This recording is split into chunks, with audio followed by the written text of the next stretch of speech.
Dice así Mateo 14, vamos a leer los primeros 12 versículos. Dice: En aquel tiempo Herodes, el tetrarca, oyó la fama de Jesús y dijo a sus criados: Este es Juan el Bautista, ha resucitado de los muertos, y por eso actúan en él estos poderes. Porque Herodes había prendido a Juan y le había encadenado y metido en la cárcel por causa de Herodías, mujer de Felipe su hermano.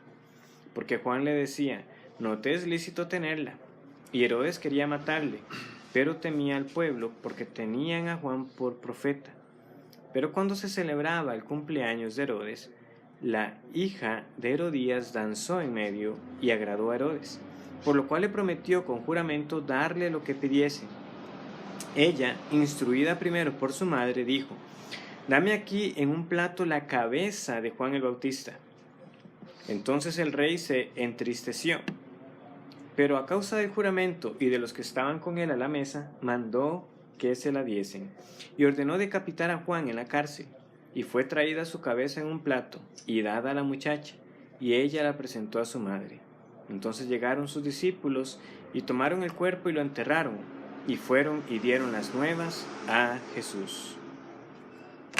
Vamos a leer también Marcos capítulo 6, que también nos incluye una narrativa al respecto con bastantes detalles para tenerlos presentes. Dice así Marcos capítulo 6, versículo 14.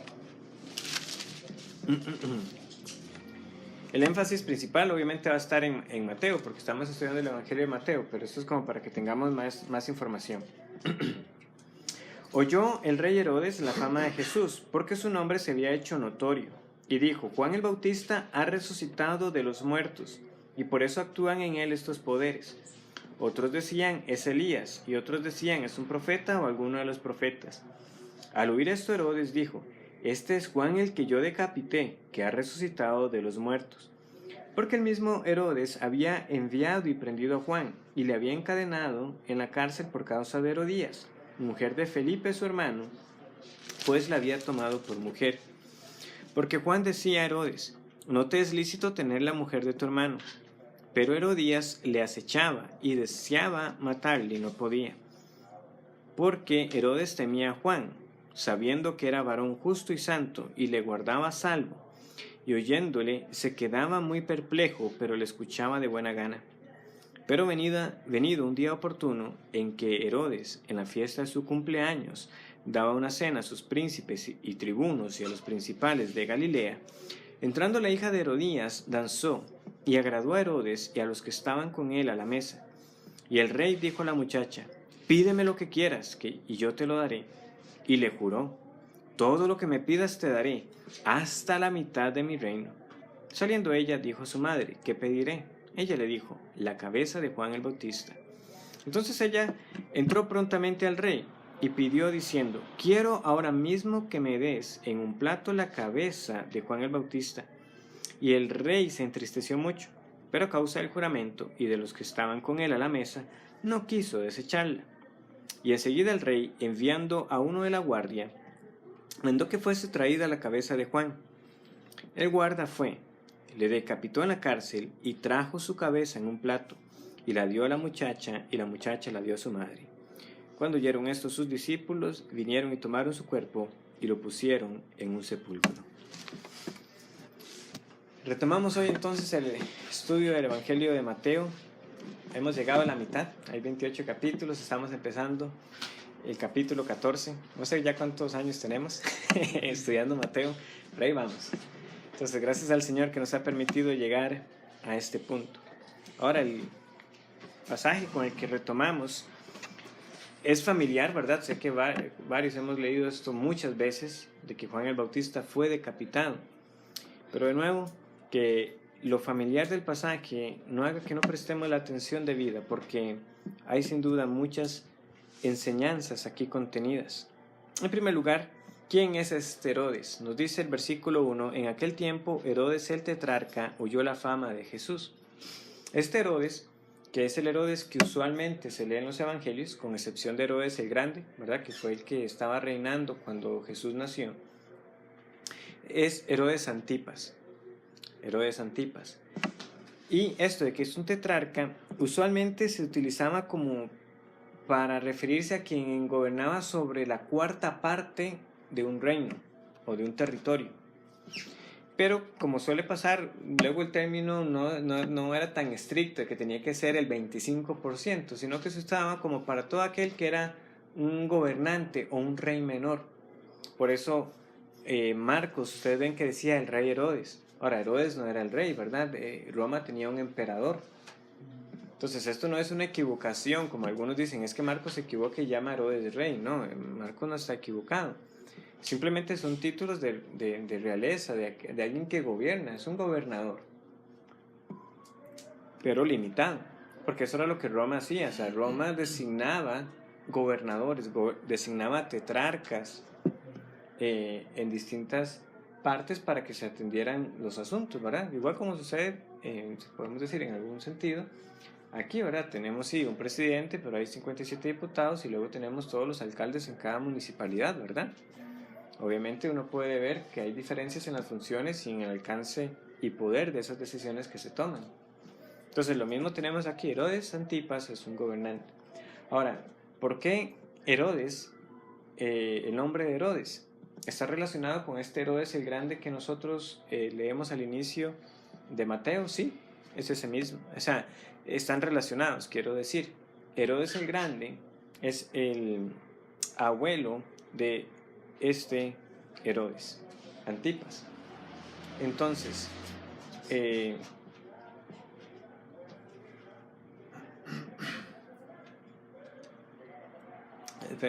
se me está entrando la duda si era el papá o era el abuelo.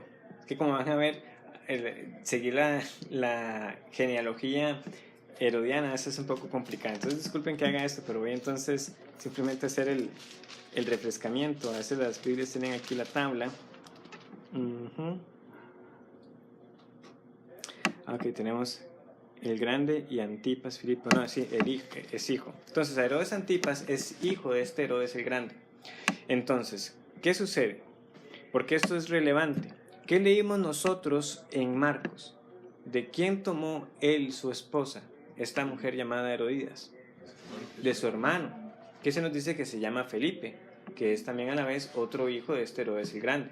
Ahora, lo que pasa es que ellos eran hermanos, pero de padre, porque Herodes el Grande tuvo varias esposas. El asunto no termina ahí. Esta mujer, Herodías, era también hija de otro medio hermano de este Herodes Antipas, por lo que era, en un sentido, por decirlo así, no sé si es un término, ¿verdad? Pero decirlo así, medio sobrina. Entonces estaba casando con su medio sobrina, que por sí ya estaba casada con otro medio tío, ¿verdad? A este punto llega, y esto, digamos, si uno se pone a ver más de los casos de esta dinastía herodiana, son cosas terribles. Digamos, más adelante en el libro de los Hechos nosotros leemos de los Herodes Agripa, ¿verdad? Tenemos a Herodes Agripa el primero, el que muere comido por gusanos, y tenemos a Agripa segundo, que es el que luego le dice a Pablo que por poco me persuades a ser cristiano, ¿verdad? Él estaba, ¿con quién? Con Berenice. Ahora, ¿quién era Berenice? Berenice era su hermana. O sea, era un secreto a voces de que ellos sostenían una relación incestuosa. La Biblia no lo menciona, pero está sumamente documentado. Y así como pasó entre este Agripa II y Berenice, que ella estaba casada con otro hombre, pero él por debajo le envió una carta sugiriéndole que lo abandonara para que se viniera con él. Algo así llegó a pasar también entre estos primeros Herodes, entre Herodes Antipas y este Herodes Felipe. ¿Qué sucede? Él conoce a Herodías, le interesa a ella, se enamora de ella, digamos que se le pudiera llamar algún tipo de enamoramiento, y se ponen de acuerdo en que cada uno entonces abandone a su cónyuge. Entonces, Herodes Antipas deja a su esposa y Herodías deja a este otro Herodes Felipe, para luego estar ellos juntos. Entonces tenemos nosotros por todo lado relaciones adúlteras y relaciones incestuosas y de grados de consanguineidad que la Biblia explícitamente prohíbe. O sea, con toda la justísima razón, Juan el Bautista no se cayó respecto de lo que estaba sucediendo aquí. No te es lícito tenerla por mujer. La ley claramente prohibía todas esas relaciones, ¿verdad? Ustedes han leído en Levítico, ¿verdad? No tendrás o no te llegarás a la mujer de tu padre, no te llegarás a la mujer de tu hermano, no te llegarás a tu tía. O sea, uno dice, obviamente estoy hablando aquí ya a todos a mayores de edad, pero o sea, pasaje, ¿verdad? Que uno dice, a ese detalle llega la ley de Dios, a decir explícitamente qué tipo de relaciones eran abominables delante del Señor. Y vemos que a la dinastía herodiana todo eso le valió poco. O sea, no tenían morales, no tenían ningún escrúpulo para cometer todo aquello que el Señor prohibía. Entonces, peca doblemente. Obviamente está cometiendo adulterio. ¿Por qué? Porque sus cónyuges están con vida. No fue que la mujer de Herodes Antipas falleció, fue que él abandonó. Igual con Herodías, no fue que ella quedó viuda, ella abandonó a su marido para ellos luego estar juntos. Eso ya de por sí era adulterio. Pero hay que añadirle, como les digo, esta agravante de que entre la misma dinastía herodiana esto se dio mucho. Esas relaciones consanguíneas que también eran prohibidas por el Señor. Ahora, tanto Marcos como Mateo nos traen esta historia ya un tiempo después de que ha sucedido. Es decir, nos cuentan algo que le sucede a Herodes, algo que pasa en la vida de este Herodes Antipas, y luego nos dan la historia de fondo, ¿verdad? Porque lo que dice es que oyó la fama de Jesús y dice, este es Juan el Bautista, ha resucitado a los muertos y por eso actúan en él estos poderes. Si de ahí nosotros saltáramos al versículo 13 o 14 que dice, oyéndolo Jesús se apartó de allí y saliendo Jesús vio una gran multitud, uno se diría, ¿cómo que es esto que Juan resucitó? ¿Y qué le pasó a Juan? Entonces ahora se nos da el mayor detalle. Bueno, Herodes Antipas cree que Juan ha resucitado porque él mismo fue el responsable de la muerte de Juan el Bautista. Ahora, ¿cómo fue que murió Juan el Bautista? Y entonces viene el detalle de la historia. Vean que él creía que se trataba de Juan cuando empezó a escuchar acerca de Jesús. El comentarista trae la observación. ¿Por qué Herodes no había escuchado de Jesús y Jesús precisamente estaba actuando en la región en la que él gobernaba? Posiblemente hay que entender de nuevo que los medios de comunicación no son como los de ahora, y como la fama de alguno tenía que ir era de boca en boca. También hay que recordar que Jesús muchas veces, ¿qué le decía a las personas? Pero no lo digas a nadie. Es decir, ciertamente hubo muchos milagros que fueron impresionantes, pero Jesús seguía instruyendo respecto a ese guardar silencio. ¿Por qué? Porque no era el tiempo. Algunos, y en su momento ya hemos estudiado algunos de esos casos que no hicieron caso y leemos que precisamente fueron y contaron a otros. Entonces, eventualmente llega a oídos de este Herodes lo que Jesús está haciendo. Si algo sabía de Jesús o lo que le había llegado, no le había captado la atención como hasta ahora. ¿Por qué? Porque luego vamos a ver de que se nos cuenta, por ejemplo, de la alimentación de más de 5,000 personas. O sea, estaban llegando a oídos de él hechos sorprendentes. También ya en Mateo capítulo 8, ¿verdad? Estudiamos un montón de milagros, que Mateo agrupa varios milagros ahí. Entonces, armemos el cuadro. Está Herodes, con Herodías que no le era lícito tener. Juan le dice, no te es lícito tener la mujer de tu hermano. Él es responsable por la muerte de Juan el Bautista. Le llega a oídos de que algo está, de un hombre que está haciendo señales, y esa conciencia que no lo dejaba en paz hace que lo primero que piense es que se trata del mismo Juan el Bautista. Es que ha resucitado. Y por eso el asombro de él, por eso el temor de él. Esa conciencia aún acusaba a este hombre. Podemos decir, le quitaba el sueño en un sentido, para que él llegara a semejante conclusión. ¿Cuánto tiempo estuvo Juan en la cárcel? No sabemos, ¿verdad? El versículo 3 nos dice que lo había encadenado y metido en la cárcel por causa de Herodías, su mujer. Algunos dirán 2 meses, algunos elevan el tiempo hasta 1 año. Lo cierto es que Juan estuvo un buen tiempo encarcelado. Pero Herodes se vio atado en lo que podía hacer, porque temía, porque sabía que el pueblo tenía a Juan por profeta. Pero por otro lado tenía a esta mujer malvada que lo estaba incitando a que actuara mal contra Juan el Bautista. Ven que de hecho en Mateo se nos dice que Herodes quería matarlo. Pero ¿qué leímos en Marcos? ¿Quién quería matarlo? Era Herodías. Entonces, lo que uno entiende es que Herodías, a través de Herodes, o sea, estaba buscando cómo manipular para que le quitara la vida a este hombre. Pero Herodes no se atrevía, porque hasta leemos en Marcos que hasta de buena gana escuchaba al Bautista. O sea, qué contraste, qué contradicción ve uno en la vida de este gobernante. Era tetrarca, gobernaba sobre ciertas regiones, sobre ciertas ciudades, pero estaba reducido a nada en cuanto a su mujer. Ella lo estaba manipulando y al final ella, por decirlo así, se salió con la suya. Por eso algunos comparan un poco lo que sucede en la vida de este Herodes Antipas con Herodías, con lo que también pasó con Acab y Jezabel. Acab fue responsable, o sea, no nos equivoquemos, pero sin duda se unió a una mujer que lo incitó a hacer lo malo. Jezabel, una mujer terrible como pocas, que se vendió a hacer lo malo también y que sumió al pueblo en la idolatría. Entonces tenemos aquí a este hombre también que no solamente está pecando al Señor en este acto tanto adúltero como incestuoso, sino que está siendo incitado por Herodías para que actúe contra Juan, pero tenía miedo. Entonces, este Herodes Antipas lo vemos presa del miedo por varias situaciones. Primero, antes de matar a Juan, porque temía la reacción del pueblo. Y luego tenía temor cuando está escuchando de Jesús, pensando que era Juan el Bautista que había resucitado. No tenía paz. Es el Señor a través del profeta Isaías que nos dice: no hay paz para los impíos, dijo el Señor. Hay muchos que en efecto viven el día a día presas del temor. ¿Por qué? Porque temen el mañana, lo que puedan hacer otras personas. Porque en última instancia, quien no teme a Dios realmente le temerá a cualquier otra cosa. Vivirá presa de todo lo otro a lo que no debería temer.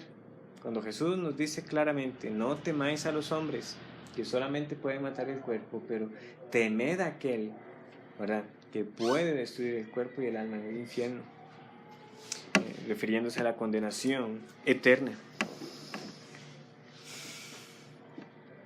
Pero vean la manera entonces de lo que sucede, ¿verdad? En este pasaje conocido nos dice el versículo 6 que cuando se celebraba el cumpleaños de Herodes, la hija de Herodías danzó en medio y agradó a Herodes. De nuevo, el pasaje no nos lo dice, pero no sería descabellado, ¿verdad?, llegar a la conclusión de que siendo esta familia herodiana como era y la manera en que vivían, la clase de invitados que tuvo que haber habido en esa fiesta y la clase de baile que hizo, como algunos han identificado a través de Josefo, esta hija de Herodías llamada Salomé.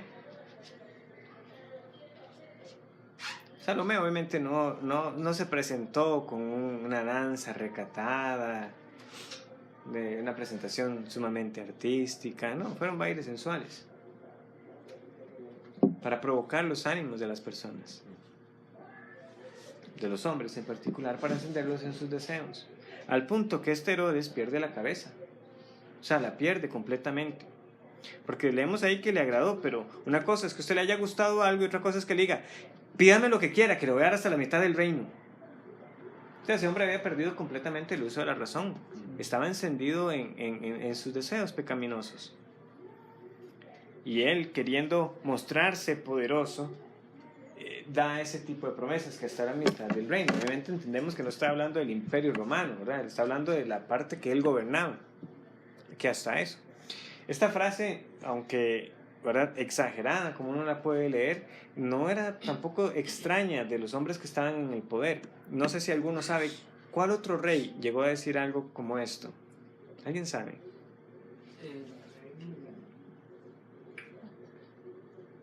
En el Antiguo Testamento. Ajá, con Esther. Ese mismo, Artajerjes.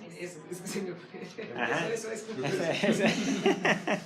Sí, que hasta la mitad del reino le dice a Esther, ¿verdad? Que hasta la mitad del reino te daré. Será concedido. Sí, que él le dice a Esther que cuál era la petición. Entonces, claramente, ¿verdad? Es una forma de hacerse exhibir, pero ¿quién en uso de la razón va a decir algo como eso? Y entonces quedó preso de sus palabras. Porque dice, por lo cual éste le prometió con juramento darle todo lo que pidiese. Insensato. Hombre temeroso, insensato, dado obviamente a todo tipo de deseo carnal, y no midió las consecuencias de lo que dijo. Entonces, vean que el versículo 8 hasta deja ver también qué tipo de mujer era Herodías, ¿verdad? Porque Marco nos dice que ella era la que le tenía también el ojo puesto a Juan el Bautista. Pero vean lo que dice aquí, ella, instruido primero por su madre, dijo, dame aquí en un plato la cabeza de Juan el Bautista. O sea, ¿sabía Herodías de que se iba a presentar la oportunidad a ese punto? No sé, pero el pasaje da como una gran pista, es como usted, o sea, esta joven Salomé no dijo nada hasta que no hablara primero con Herodías, con la mamá. Entonces, hasta deja ver de que había una trama ya. O sea, en algún momento tendremos la ocasión. Y cuando se presente la oportunidad, usted viene y habla conmigo. Y ahí es entonces donde ya se da el gran momento, según Herodías. Al fin me voy a quitar de mi vida ese hombre que constantemente me pasa acusando y diciéndome lo que no quiero escuchar.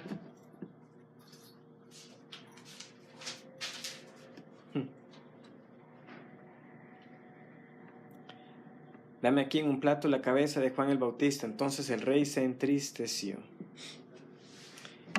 Es otra parte de las contradicciones que uno lee en este Herodes Antipas.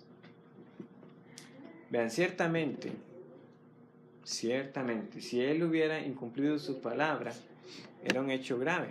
¿Por qué? Porque el Señor también, como ya vimos en el Sermón del Monte, nos dice, sea vuestro hablar sí, sí, y vuestro no, no, y lo que es más de esto, de mal procede. O sea, un hombre de palabra cumple, pero el asunto es, ¿podía él justificar? No, es que tuve que mandar a matarlo porque es que yo lo había juramentado. O sea, añadir al pecado otro pecado. No. Claramente aquí era preferible quebrantar el juramento y preservar la vida del Bautista. Pero entonces, ¿de qué le valió a Herodes Antipas escuchar con buena gana a Juan el Bautista? ¿De qué le sirvió a Herodes Antipas, como leemos ahí, que de buena gana y que le daba cosa matarlo porque tenía miedo del pueblo y que cuando escuchara esto se entristeciera, ay, va a tener que matar a Juan el Bautista? ¿De qué vale eso? Si al final no se tradujo en hacer lo que tenía que hacer. No se tradujo en el arrepentimiento que sin duda Juan el Bautista le tuvo que haber predicado. ¿Recuerdan cuando en la iglesia tuvimos la serie, la vida de Juan el Bautista? ¿En qué consistía la predicación de este hombre? Arrepentíos y haced frutos dignos de arrepentimiento. Aquí ya el hacha está puesta, ¿verdad? Así le hablaban. Y las personas, ¿verdad? Escuchando eso. Pero entonces, ¿qué haré? Yo soy soldado, ¿verdad? Pues, os he recaudado de impuestos. Algunos, ¿verdad? El Señor sí los despertó a ese llamado del arrepentimiento. Y algunos incluso hasta se llegaron a preguntar si Juan el Bautista era el Mesías. Entonces, no necesitamos tener aquí un sermón específico. Sin duda, Juan el Bautista le tuvo que haber dicho, cuando le decía, no te es lícito tener a la mujer de tu hermano, que a la vez, cuando le decía eso, le está diciendo, por tanto, arrepiéntase, ¿verdad? Déjela, regrese con su mujer, pídale perdón al Señor, crea en el Mesías que haya venido. Y muchas cosas así tuvo que haberle hablado Juan el Bautista. Yo no soy el que había de venir. De nuevo, entonces cuando algunos entendieron que él decía que no era el Mesías, bueno, que si era Elías y demás, eso también en otros momentos ya se ha explicado. No una reencarnación, pero alguien que vino con ese poder, ¿verdad? Del profeta Elías. Y entonces a la vez cumpliendo la escritura que anticipaba que Elías vendría primero. El punto es, él escuchó las amonestaciones, él escuchó el llamado al arrepentimiento Y aunque había hecho ese juramento, en última instancia, por el temor al Señor, él no podía justificar el matar a alguien porque lo había prometido. Como digo, ¿cómo va a justificar uno el pecado con otro pecado? Es una insensatez. Pero lo hizo. ¿Por qué? Vean lo que dice el versículo 9. Pero a causa del juramento, ¿y de qué? Y de los que estaban con él a la mesa. ¿A quién temía más Herodes? ¿A lo que decían los demás? La opinión pública. ¿Cómo voy a quedar en mal delante de mis amigos?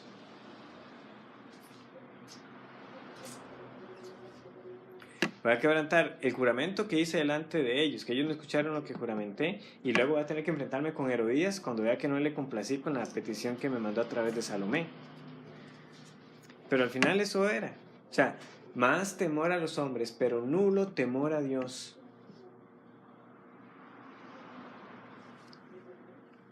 Nosotros tenemos que arrepentirnos de las veces que no hemos hecho lo que tenemos que hacer simplemente por el que dirá otra persona. Cuando olvidamos que nuestras vidas están delante de Dios y que la opinión que nos debe importar es lo que diga Dios. ¿Qué es lo que dice Dios? Lo que Él diga es lo que yo tengo que hacer. Así los otros me vayan a tildar o acusar o decir de mí lo que tengan que decir. Pero como Pedro dice en su primera carta, ¿verdad? En lo que murmuran de vosotros como malhechores, pero que sean murmuraciones. Es infundado, no es verdad.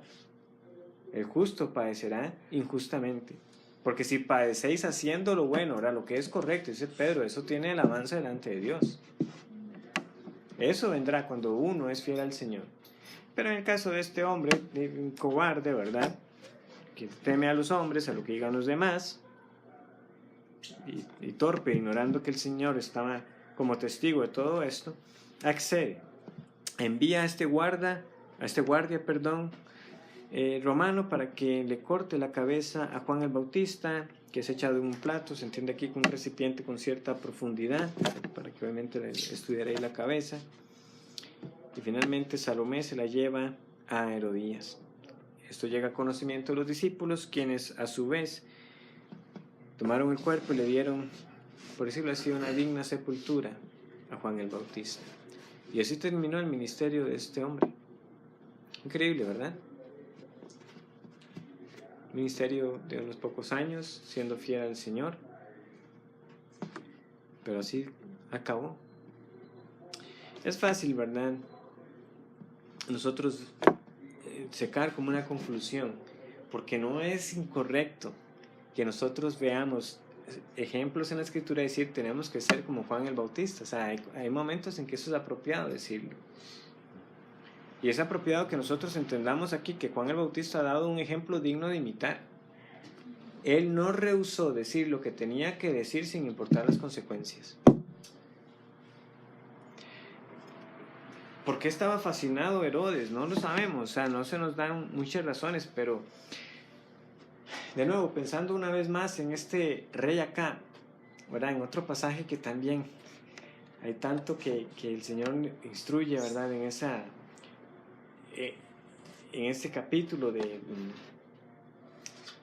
Primero de Reyes 21, cuando se presenta este profeta Micaías delante de Acab y le dice: sal, que el Señor te da la victoria, y que Acab no le cree, porque en otras ocasiones Micaías le ha dicho lo que el Señor le ha dicho que tenía que decirle. Es que no me gusta, nunca me profetiza nada bueno, le estaba diciendo al rey de Judá, ¿verdad? Y estaban todo el otro montón de profetas, y el que uno nunca olvida, ¿verdad? Que el hijo de Kenana, que estaba con unos cuernos, ¿verdad? Y hacía condenarás a tus enemigos. Sabemos lo que pasó, Acab murió. Pero hubo algo, ¿verdad?, que llama la atención, que cuando Micaías le dice eso a Acab, él no le cree. No, que me digas la verdad. El Señor me ha dicho así, me ha mostrado cómo va a ser la caída de Acab. A través de esas mentiras de esos profetas diciéndole que iba a salir, que iba a tener la victoria. así es que va a caer Acab. Y aún así, sabiendo Acab de que Micaías no le estaba mintiendo, ¿qué hizo él? Salió a la batalla, se disfrazó y salió a la batalla, y bueno, sabemos que al final muere por una flecha que fue tirada, entre comillas, a la aventura. Alguien que aparentemente tiró a la nada, pero no, esa flecha iba bien dirigida por el Señor para que matara a Acab. Ese fue el final de este rey. Y lo mismo podemos ver nosotros con Herodes Antipas. Aquí no leemos de su muerte, pero a este hombre obviamente ya no le esperaba nada bueno. ¿Por qué? Por su obstinación. Él no escuchó la amonestación del Señor. Tuvo un verdadero profeta. Quedó como asombrado. Es que este hombre no es adulador como los demás. Si Juan hubiera estado preocupado por sí mismo, el mensaje que le hubiera llevado a Antipas hubiera sido otro, como: oh, grande rey Antipas, te conviene, ¿verdad?, liberarme para que yo abogue por tu causa y que puedas tener también las ciudades de tus otros hermanos, y en vez de tetrarca ya seas el rey como lo fue tu padre, el grande, qué sé yo. O como: bueno, Antipas, es cierto que la ley del Señor dice que no hay que tener la mujer de su hermano, pero entiendo que usted esté muy atraído y que ahora viva entonces ya un buen matrimonio con ella. No, Juan el Bautista no iba a comprometer la palabra del Señor, pero por ser fiel al Señor fueron estas consecuencias, vinieron estas consecuencias. Si usted aquí dice que es del Señor, tiene que saber que es así. Habrá consecuencias por ser fiel, pero uno descansa, que sea lo que venga, que tenga que venir, uno puede estar descansado y confiado de que aunque todo el mundo me rechace, tengo la aprobación de Dios. Eso es lo que cuenta. Tengo la aprobación de mi Señor. Yo no voy a negar, yo no voy a comprometer el mensaje de mi Señor para salvar mi pellejo. Esa es la resolución que tiene que haber en nosotros. Ahora, ¿cómo puede ser eso posible? Solamente por el auxilio del Señor a través de su Espíritu Santo. ¿Por qué? Porque en el momento del momento, en nuestras fuerzas, nosotros seremos temerosos, nosotros seremos cobardes. Recordemos lo que precisamente sucedió con los discípulos la noche que Jesús fue arrestado. Todos lo dejaron. Cuando ya Pedro incluso había dicho: mi vida daré por ti. Pero eso tiene que estar en nosotros. Ahora mismo tiene que haber una convicción completa de que yo voy a ser fiel. Ahora, cuando venga la ocasión, que el Señor nos dé la gracia para hacerlo así, para ser fiel. ¿Qué puede representar para nosotros ahora? Bueno, viendo el panorama, como sigue avanzando esta imposición, porque no sé qué otra palabra utilizar, ¿verdad? Esta imposición de que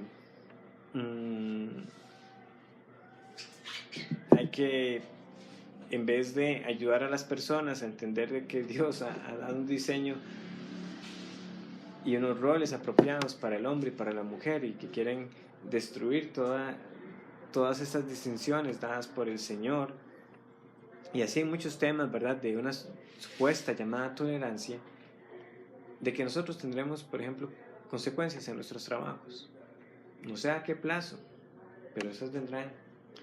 ¿Por qué? Porque cada vez más son más fuertes las políticas internas de las empresas, de que usted no puede discriminar, de que usted no puede ofender a las personas al decirles lo que usted cree que es la verdad. Obviamente, o sea, que se entienda esto apropiadamente. Hay un respeto a las personas por ser imagen de Dios. Pero nosotros sabemos que eso no es lo que están buscando fomentar. Ese no es el respeto que están buscando fomentar ahí. Es que solamente el hecho de yo decir de que estoy convencido de que cierta actitud o que cierta conducta es pecaminosa delante de Dios, eso ya es un mensaje de odio. Entonces, ¿qué pasará? Es lo que entonces, como les digo, muchos de los que estamos ya en empresas que se llaman transnacionales, es una realidad de que cada vez más esas políticas van encerrando más. Luego también se irán viendo más en las mismas instituciones de gobierno, porque así salen ya los programas del MEP, así salen ya las políticas en muchas de las instituciones. que tienen que ir velando por ello.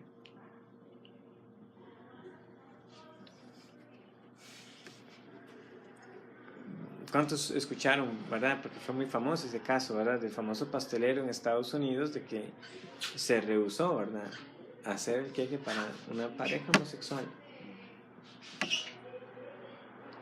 Claro, yo no conozco completamente todo el caso de ellos, que creerán en última instancia si son verdaderos creyentes, pero lo que quiero decir es, no estamos quizás ahora mismo encarcelados y con la amenaza de que alguien nos corte la cabeza.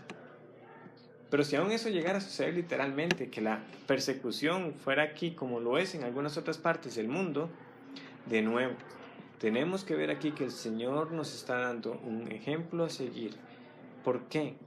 Porque Juan el Bautista era grande. Bueno, el Señor llamó que entre los nacidos de varón no hubo otro como Juan el Bautista, pero no es solamente por eso. Es el hecho de a quién servía Juan el Bautista, a quién anunciaba a él.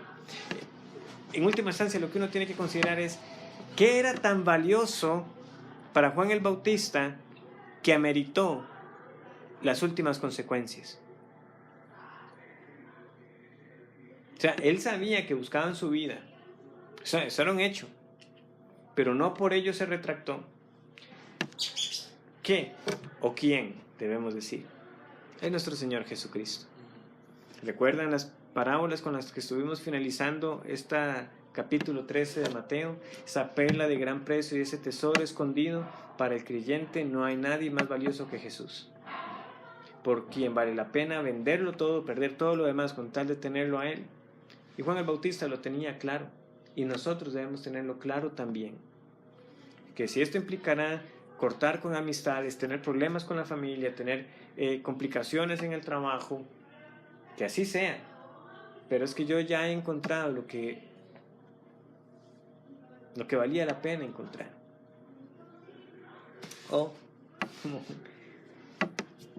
a parafrasearlo, que suene más calvinista. Habiendo nosotros sido encontrados por el Señor, nosotros entendemos que hemos sido hallados por Él, que ahora tenemos en Él la mejor posesión.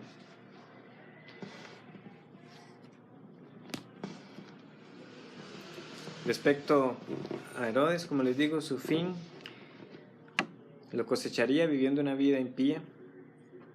Vivió presa del temor de lo que dijeran los demás, dado a la carnalidad. Agripa comido por gusanos. Se dice que años después esta misma Herodías incitó a Antipas para que fuera a pedirle a Roma más territorio para gobernar. Al final lo que pasó fue que lo exiliaron, más bien. Entonces se quedó sin ciudades y condenado por su conciencia, que le hacía pensar de que una reencarnación de Juan el Bautista andaba por ahí haciendo señales. Qué terrible terminar así.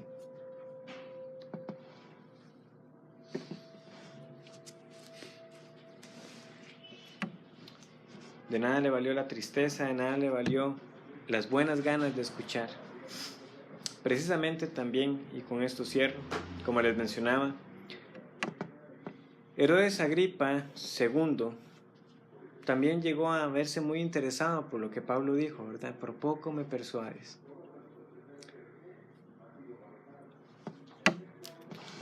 Pero eso casi no es suficiente. El escuchar de buena gana no es suficiente. Es necesario que el Señor nos salve, nos dé esa fe para creer. De hecho, en el libro de los Hechos 13:1 se nos dice de que hubo un Manaén que fue criado junto con Herodes el tetrarca y Saulo. ¿Dónde está ese Manaén en Hechos 13:1? Está en la iglesia de Antioquía. ¡Qué increíble! Uno podría decir aquí completamente cómo esta dinastía herodiana, ¿verdad?, estuvo tan lejos del Señor, pero que a la vez, como el Señor mostró su favor para personas que estuvieron tan cerca de ellos. Porque este Manahem dice que fue criado. O sea, lo que uno entiende es que en ese mismo palacio, en esas mismas condiciones de la nobleza, estuvieron los dos juntos, pero sabemos lo que pasó con cada caso, ¿verdad? Herodes el tetrarca, Herodes Antipas, vimos cómo vivió, ¿verdad? Y los pecados que cometió. Pero Manahem, ¿dónde estuvo? En la iglesia del Señor en Antioquía. ¿Por qué uno sí, por qué el otro no? Por la gracia del Señor. Es así siempre, salvación por gracia. Pero a los que el Señor salva, Él los hace soldados valientes y fieles. Que estemos entonces nosotros dispuestos a pagar las últimas consecuencias por nuestro Señor, sabiendo que nada de lo que ocurre en esta vida se compara a esa excelente gloria que aguarda a los hijos del Señor. Oremos.